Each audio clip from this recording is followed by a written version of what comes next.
it's vocal coach Jaime Vendera. We're back for another singer spotlight. This one is with a good friend of mine and a student I've had over the years, Ryan Waddell. And Ryan's a great singer. He's very motivated. He's actually a very fit person. He does a lot of bodybuilding. So I think this is going to be a great interview because he has some kind of insight into the vocal health side as well. So Brian, why don't we start off, or Ryan, getting tongue-tied. Why don't we start off by you telling us a little bit about yourself?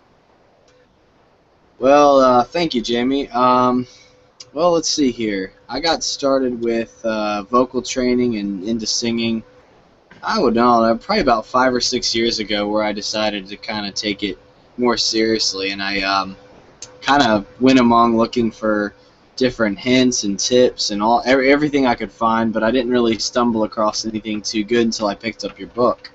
And I think that's where it all started for me. It was kind of finding the granddaddy of knowledge right there, because, you read all kinds of different stuff, and I think at the time that's when there was various vocal coaches and this and that. I had tried to take some local lessons with some gospel guy, and really nothing was getting me to where I could find anything that was going to enhance my skill set. He taught me some basic stuff, but until I started really finding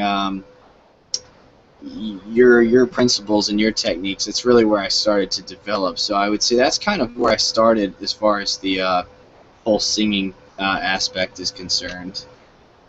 And where are you from, and how old are you? I'm from Virginia Beach, Virginia, and I just turned 26. Actually, it was my birthday last week. So. Well, happy belated birthday. Or maybe I did post on Facebook. Well, no, I didn't because I was in Japan. I try to catch everybody that I can. Ryan? What do you like to sing? What's like your flavor of music? I have a pretty broad range of music, but it's a strange mix of different things. I think what inspired me most was I started listening to a lot of European rock around 10 years ago or so, and I just was really influenced by a lot of that stuff, and that kind of led me into the whole power metal scene, which is all in the Scandinavia and all over the place. And so I would say a fusion of rock with metal. I think those are my two biggest, I would say, influences. I enjoy a great variety of things, but I'm very partial to rock and metal. So is that when you started 10 years ago, or have you sing your whole life? I've always been able to kind of sing just pitch reference, and just I've had a decent tone, I always thought, but I think until I started to apply principles of breathing and all the stuff I drove you crazy with the first couple of years I was learning. I remember. You didn't drive me crazy. It's just part of the process. Oh yeah, I remember being obsessive with it though, and that was, I think, part of what got me to become better. I always asked you things that now I understand that you couldn't quite explain, because it's a physical, a feeling, an internal thing. How do you breathe? What's support feel like? What does resonance feel like? I mean, these are all. Am I doing it right? And I think you learn through doing it over and over again, what those certain things feel like. And we've been friends for many, many years, and you actually won one of our contests and got like some TCLicon and that's right, Superior Vocal Health and all this stuff. But so I've seen you have different bands and quit a band and start another band and do this. So I want to kind of know a little bit about that. Can you bring me up to date? Because I know you're into bodybuilding now, so I don't know if you've kind of got away from music or you're still doing stuff. So I want to kind of back up and go through it. Sure. I mean, I've been in fitness for long. That's always been in my blood for 10 years plus. So that's always been my thing. But I think I tell people this, it's really hard to do two things 100% right or great. It's very hard to be super amazing singer, being a super amazing lifter, but I try. I've always been known to kind of stretch limits of everything. I feel like it takes a little bit of time to just try to balance these things out, but I actually have been in a multitude of different bands, a few of which have been pretty successful locally, but the unfortunate thing with, I would tell anybody trying to start a band or get into a whole band scene, is that you're not working with just yourself. If you're used to being self-sufficient and having a routine, say you know really practice and train as hard as I did with my vocal techniques, and you get to where you have 4.5 octaves of range or whatever, and you have all these great things. That was really because you made a conscious decision every day to get up, train, do your exercises, whether you're tired or sleepy or whatever, not drink, not party, not do anything to destroy your voice or infringe in any way. Those are all things that made you a self-sufficient machine.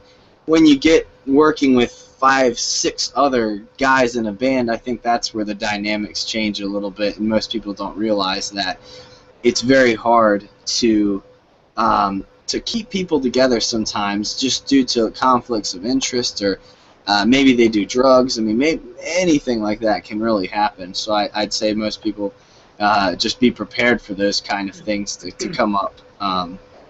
As far as individual artist is concerned, you might want to have certain lyrics and things you want to do, but you might be held back from other people. Well, I remember, and I know you were kind of down, and you went through some bands and stuff. But I was actually, I just gotta admit it, I was actually kind of happy with some situations you were in, because I really didn't want you in the scene that you were in. I'm not going to get into detail, but we both know what I'm talking about. But you're such a positive person. I mean, look what you've done with your body, and now that you're doing these bodybuilding contests, and you've really in a year or two you went from from being physically fit to being just massive, because you apply yourself, and you do the same thing with singing. I mean, even though you're like, I drove you crazy, you were just constantly working, and I could watch your range just grow, grow, grow, grow, grow. I could hear it in your voice. So it was really cool. So, well, the best thing about it now, I still sing. Actually, I do. I still practice my routines. I actually have all the same kind of stuff. I have inhaler and things like that I do in the morning for my breath, and my capacity and range are still pretty much intact. If I train it using the isolation method, I can still tap the upper range, and I can still wail some E5s and F5s if I want to. But mostly I sing just to kind of keep my voice in shape, just kind of like a muscle.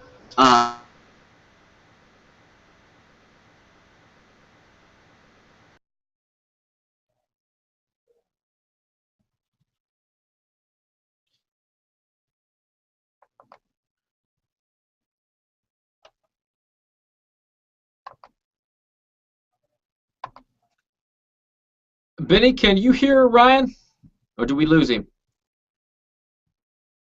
Nope, not. Sorry, Ryan. Audio isn't coming through. That's all right. We're still getting a good interview. Ryan, if you can hear us, you may want to restart or rejoin. That's the first one we've lost. Yeah. So, Ryan, nope, can't hear you. Can you just try refreshing real quick? It should bring you right back to the Hangout.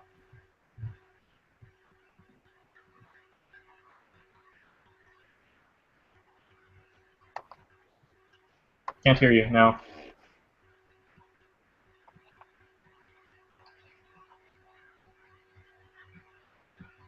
Okay, yeah, he'll come back in. Cool. All right. That's all right. We're still got a good interview. These are technical things that happen, so we're still cool with it. Yep, it's all good.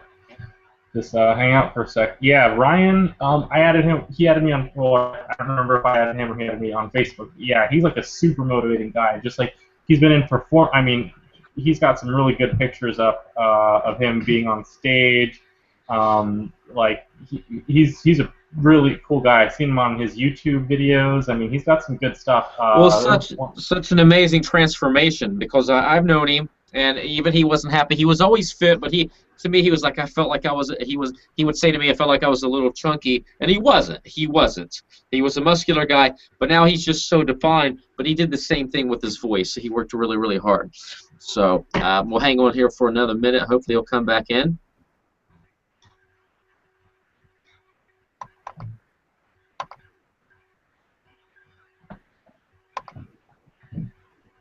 Hopefully, we haven't lost him for good.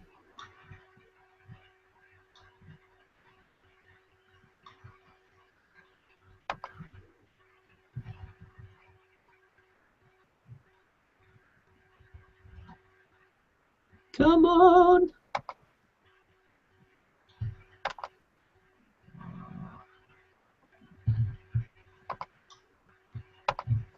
Oh, there he goes. There we go. Join us again. Yep.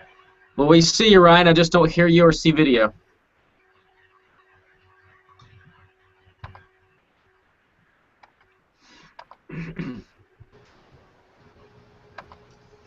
Back. Can you guys hear me? Yep, you hear Absolutely. audio. Yep. Okay, good. Okay. Okay, so we were just talking dirt about you while you was going. Oh, nice.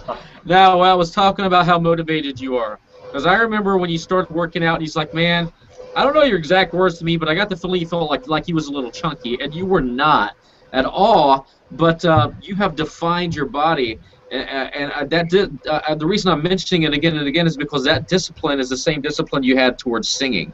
Yeah, and you really had to apply it, and I think you've done an amazing job. Hope you get your video back because we're not seeing you. Thank you. Let me see here. I don't know what's going on with that. 1 second. Yeah, it should be at the top. There's a little, if you move your cursor around at the top, there's going to be an icon bar with your video. Let me see. Little blue lights on here, so there we go. There we go. Awesome. All right, we're back in business. There we go.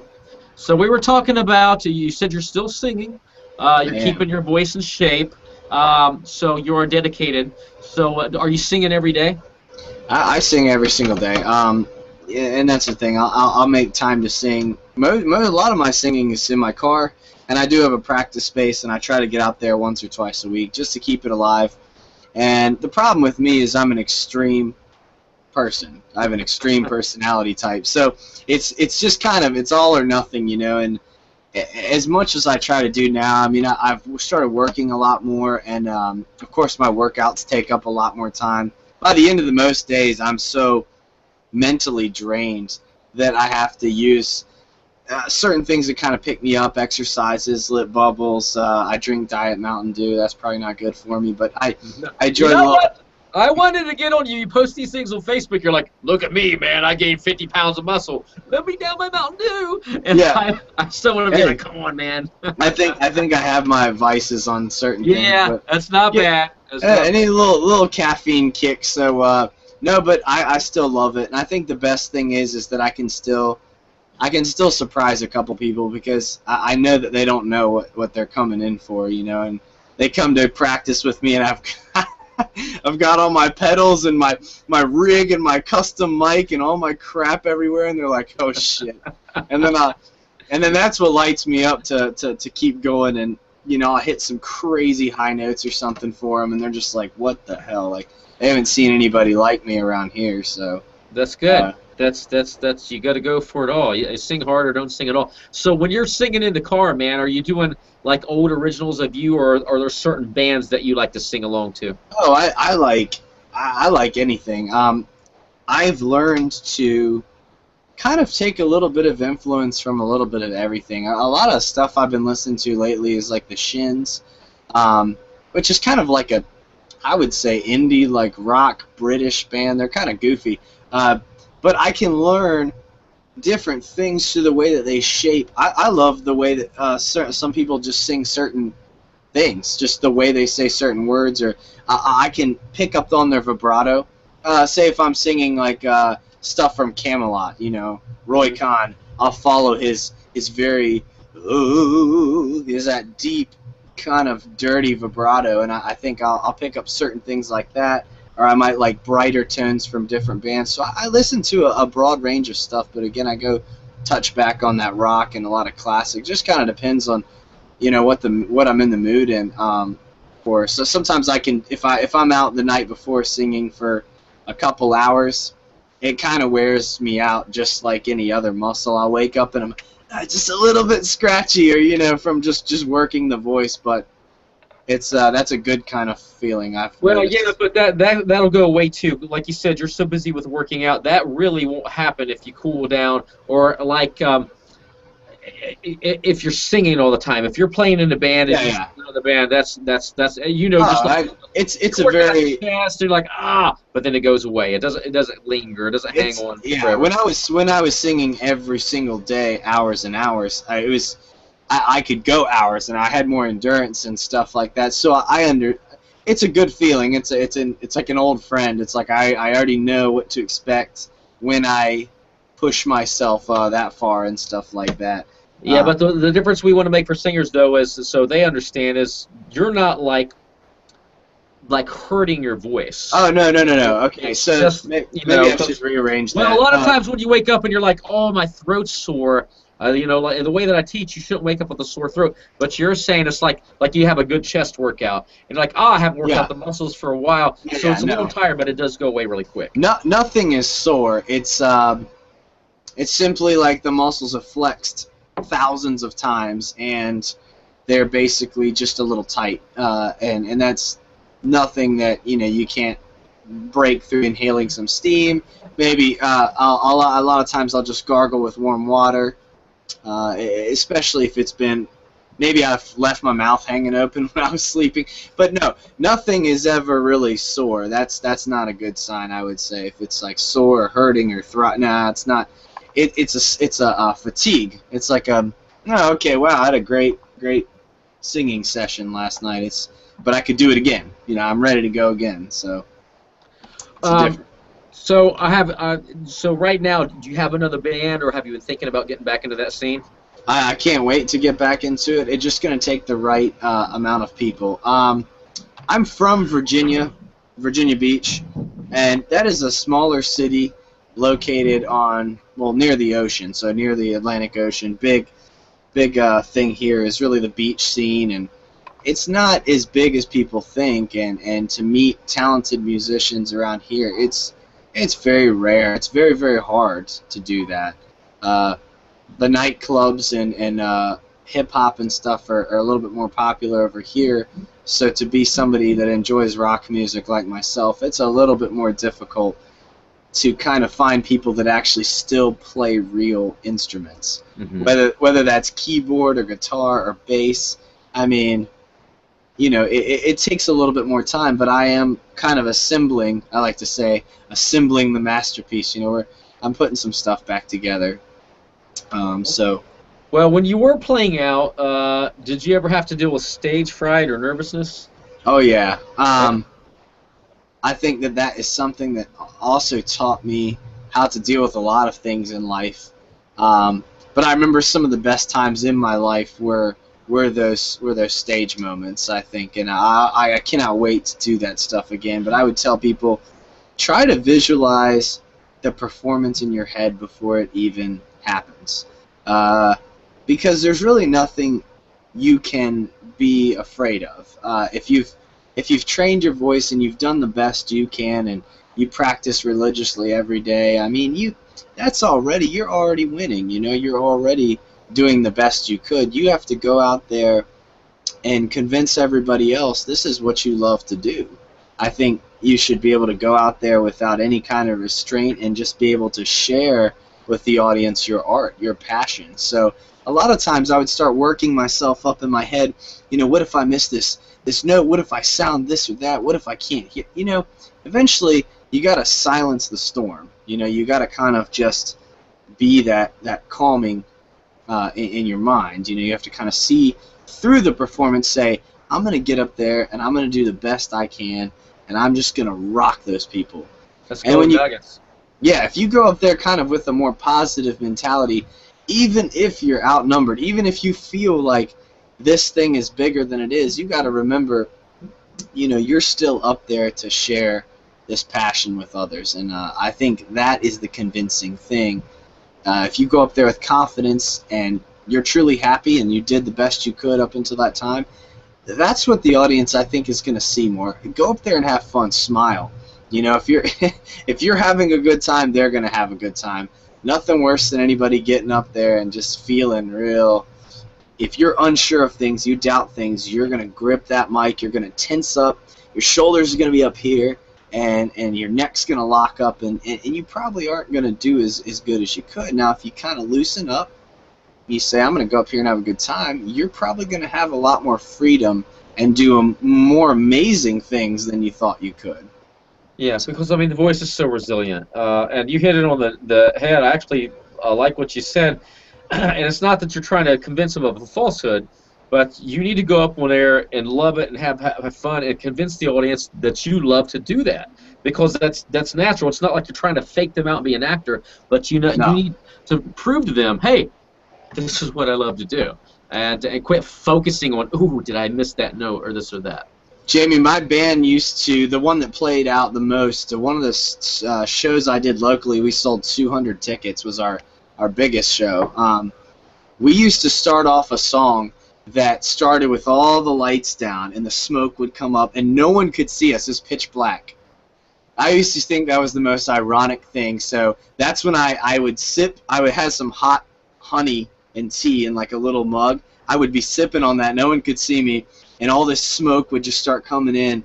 And the funniest thing, I could see everyone's whites of their eyes, and they'd just be looking back and forth through the smoke, and there we were, and the lights would hit, and I'd have, for me, in that time, it was like a high A sharp or so. It was a high note to start off with, and I always was afraid of that. That was my biggest. I got to start this. But eventually, what started happening is I would get up there and feed off of that energy. I was like, these people know what's about to happen. These people know what's about to happen, and boom, we'd hit, and the lights would hit, and I would just open up with these wails, and people's face would just be like, what the hell is that? I love opening up.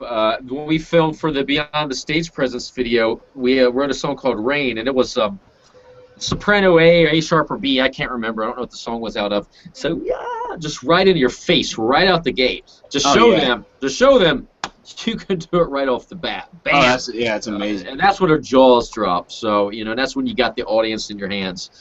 So Ryan, what do you do for your warm-ups, for your vocal warm-ups? I've really just stuck to the traditional isolation method, which starts with a sequence of a couple different things, but bubbles, hums, transcending tone, from falsetto to full, basically the swelling, plenty of sirens, and also I like to do the E's. So, yep. Yeah, and I'll work up with that in notation, kind of the same way you'd work up with weights, same kind of a deal there. So I might start with like a middle C, go all the way up, and kind of work up into my highest note. Now, I mean, obviously when I first started, I couldn't even get up to like a B or a C or whatever. And eventually it'll get up to like F and crazy stuff like that.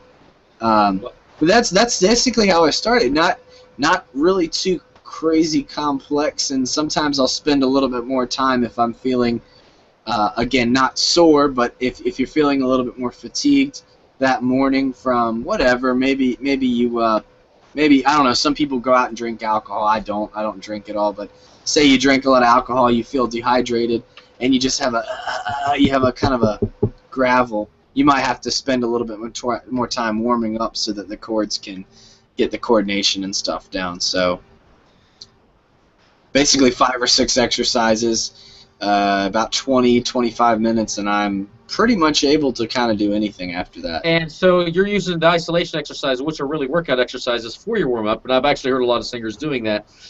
Do you have a different, is that the same approach when you're working on range extension, and that's, you're at the house, you're not preparing for a gig, a rehearsal? Is that the same thing you do, or do you change it around, or is it basically the same routine? I use breathing exercises. I'll start my breathing exercises with usually I like this little PDF-1 inhaler thing, and I'll start doing that and kind of start getting the diaphragm warmed up. Then I start with isolation, and then I usually for range work, I go isolation, but I spend a little bit more time on E screams, and I take a little bit more care of the higher notes and stuff. I'll do slides from the higher notes, and if I'm working on range extension.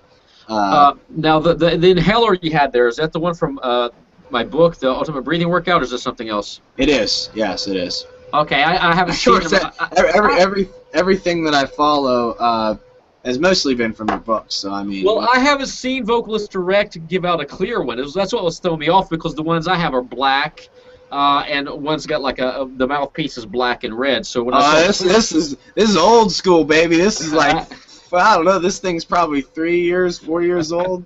Probably gnarly. I probably need to wash it. That's cool. That's cool. Well, you know what? So I know you work in the health industry, and of course you work out, and you know you're building some serious muscle. But and you already know stuff from my book on how to keep your voice healthy. But I'm asking you, professional to professional, is there anything you've learned with like the supplements that you sell at the store that you work at that you found that helps your voice? Is there anything different that you do to keep your voice healthy? Not really too much. I actually do take a multivitamin. I think I encourage anybody to take a multivitamin. Make sure that they're not deficient in any of the micronutrients, which is, you know, the B vitamins, water, all those essential things to improve your health will, I think, improve your voice. I think your voice is an extension of your physical, mental, and spiritual kind of health in a way. Absolutely. So I think anything you could do to prepare or to further your health, you're going to have a more vibrant, clear, healthy, confident, strong voice too. I think it's just an extension of that.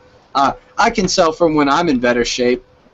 When I was doing gigs more, I was also increasing my time spent doing what is it called? I'm slipping here in my mind.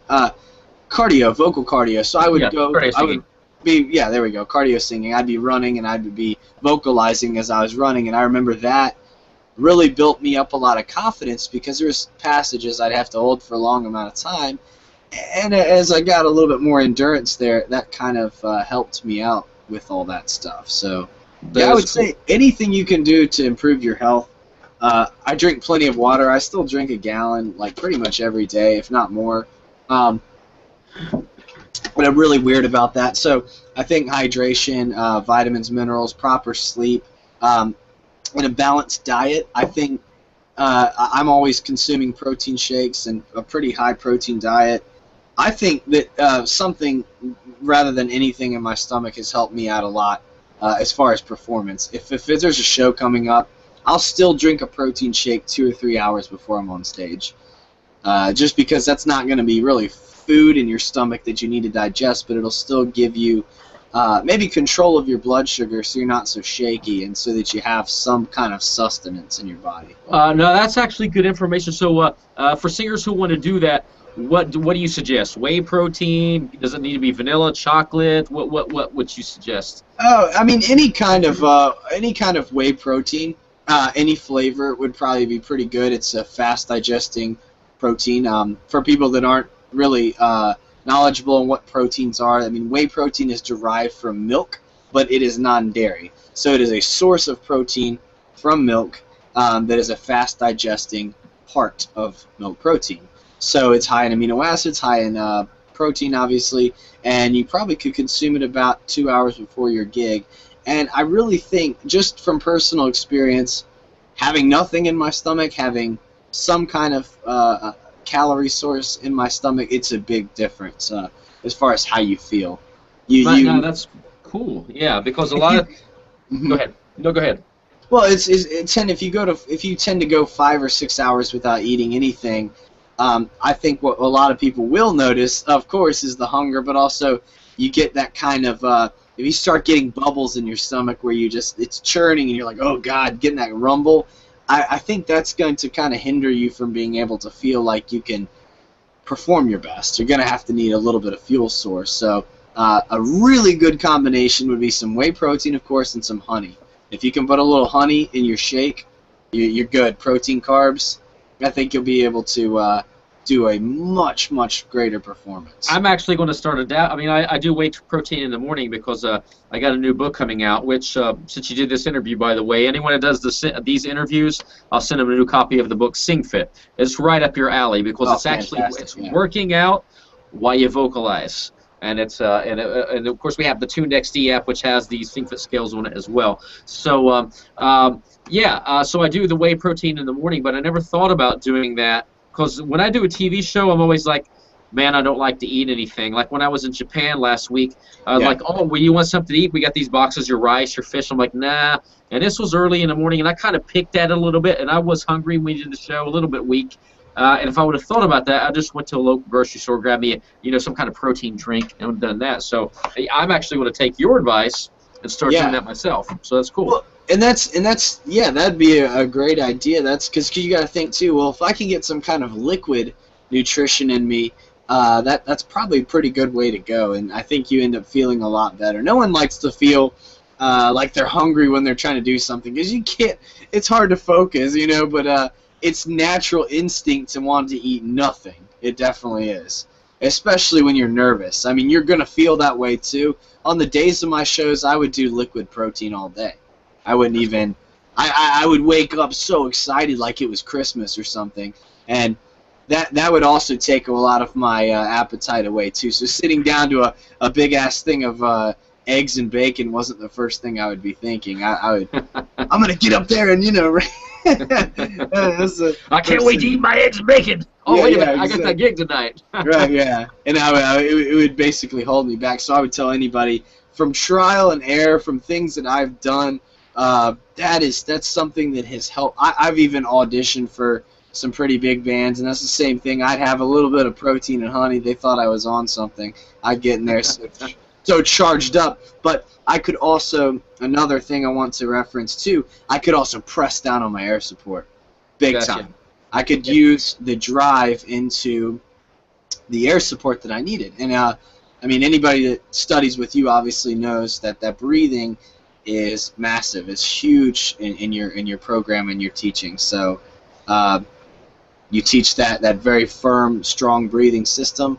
Belly comes out, push down. That's that sensation there that you want to hold. If you have food in your stomach, yeah, good luck with that. It's a little different, because you got two things you got a bunch of food pushing your stomach out already. It's two different things fighting. You can only take so much air in. There's only so much room for the diaphragm to move around down there. Especially when you're full, absolutely. So, Ryan, I honestly do not remember this.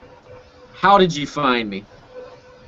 Oh, man, yeah, how did I find you? I think what happened was I picked your book up, Raise Your Voice, the original, the classic edition, before it got a couple more versions. The first version, I picked it up and I read through it, and I thought it was the most interesting thing I had read. I had read a couple of things from Elizabeth Sabine to a couple other people, and couldn't really.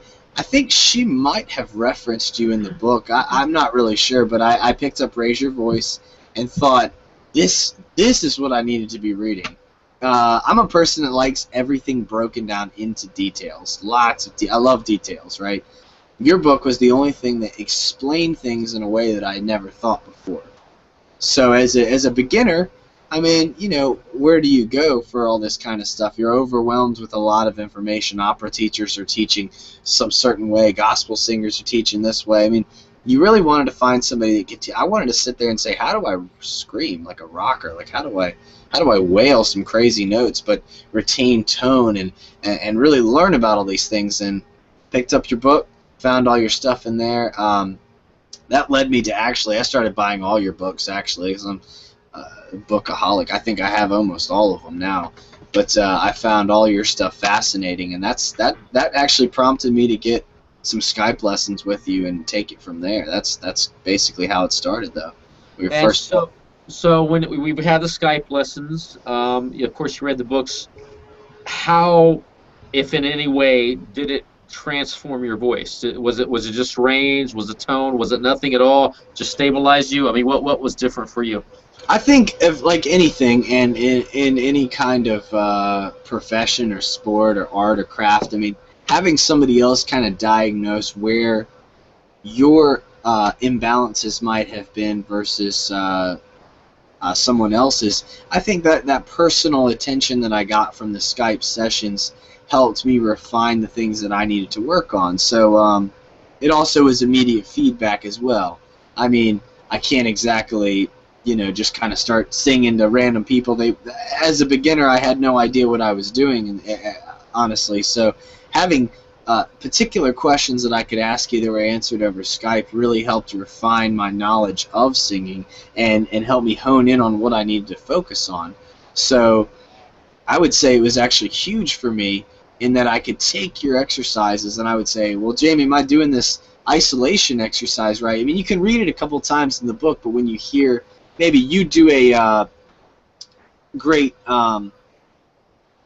little breakdown of each little exercise. When I see you do it live on your video or hear you do it on the audio files, it really helps kind of follow along and guide people with the entire course as it is. So for me, it was that personal attention that I needed so I could keep practicing and refine all my techniques. And you know, the cool thing is, I honestly don't remember how many Skype lessons we had. Somewhere between 2 and 6. A bunch. But you don't really need like dozens of lessons. I mean, that's right. Yeah. Benny gets mad at me because I put myself out of a job, but I'm mentally challenged when it comes to this. I don't believe in 50 freaking voice lessons per student. Probably because some of my first teachers did that before I met Jim Gillette, Elizabeth, and Thomas. They did the same thing to me, and I didn't learn anything. So I have this drive. I want to shove as much into one lesson as possible. So if you walk away and only do one lesson with me, you're pretty well good to go. Of course, a lot of people do come back and do more, and they refine as they're singing new songs. But I think that from those lessons, and correct me if I'm wrong, you probably got a really good foundation that if you don't ever do another lesson with me, you're still set. You still understand this beast that is the voice. Oh, yeah. I think what happened with me is that each lesson I would have would maybe be 2 or 3 months apart with you. And I think you started to realize that every time you would have a lesson with me, I had grown substantially from the last time we had talked. But all I had really changed was I applied the things that you had taught me maybe the previous time and just obsessed and practiced them a million times, and then finally came back and I was doing an octave higher, and you were like, what the hell, this guy? Well, I'm sure that when you've done a show, somebody in the audience has come up to you and is like, dude, that was crazy. Yeah. How can I do that? What did you tell them? I mean, what knowledge did you share with these people that wanted to sing and have your range and power? What did you offer them as for advice? Well, first, I mean, I always understand that there is a level of certain genetic components to things, you know, but I don't think that is any kind of hindrance for anybody trying to expand their range or anything. So maybe what I'm saying is some people have naturally like a lower set voice. So if I heard this guy up there like Barry Manilow and he was in the band before me, well, he's going to have maybe a little bit of a harder time, so I can understand where he would go. The first thing I throw out, obviously, is the raise your voice. You know, I always reference you as my teacher and somebody that dramatically helped me out with. I always, anytime when I get a chance, I say, you know, I train with the best. I mean, that's, to me, you are probably one of the best teachers there is out there, and I've used your techniques and feel like a living testament of that. But because they're so straightforward and they're so basic, but they're so strong, it's not getting on all this goofy stuff or messing around with things that are just going to kind of keep you going in circles so that you'll buy more lessons. And I can kind of see the structure of a lot of other people's approach to this, and yours is not about that. It's really how can I improve as an individual. So I throw out there the fact that raise your voice, Jaime Vendera, and I start with kind of describing some of the things that kind of cut through the chase with your program as opposed to other things. But anybody can expand their range with enough practice, patience, and persistence. Kind of like the 3 Ps there, I guess, if I just made that up. But that's kind of what it is. And I always say, hey, you know, if you haven't picked up Raise Your Voice, you need to get a hold of that and start basically diagnosing the things that you're trying to improve with your own voice. And that's usually the biggest thing. You can't ever really teach somebody everything. You know, I could kind of tell them, hey, this is what you got to do. But when it comes down to it, behind closed doors, it's that person practicing. It's their passion that carries them to get up in the morning and take the extra 15, 20 minutes to warm up their voice, to practice the exercises. No matter how hard and frustrating it is at first, you will get better, you will get stronger, and it becomes worth it in the end. When you have a gift like that, then you can share with everybody. I think it's an amazing gift. So. No, absolutely, and it is. A lot of people are like, "Man, you transformed my voice." No, I did not. I gave you the roadmap, and you followed the road. You know, singers have to put in the time, and obviously you did. So I know you're not in a band right now, but I still want to pimp you out. And of course, you join another band and you have songs. We're definitely going to put it on the Singer Spotlight so they can find you. But do you have anything now? Do you have a fan page or anything on YouTube you want to share, or do we need to wait until you throw another band together?